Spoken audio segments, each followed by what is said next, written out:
And right here on the side you can see the level. Here is the maximum, and this one is below the minimum. So first thing that you need to do is check the type of fluid. Right here is, in this case it says .4 plus, so you only need to use .4 plus brake fluid.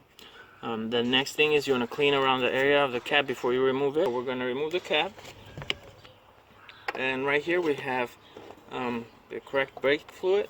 It's a .4 plus. And then you carefully want to add brake fluid until you bring the level up to the maximum level. Do not overfill it above the maximum mark.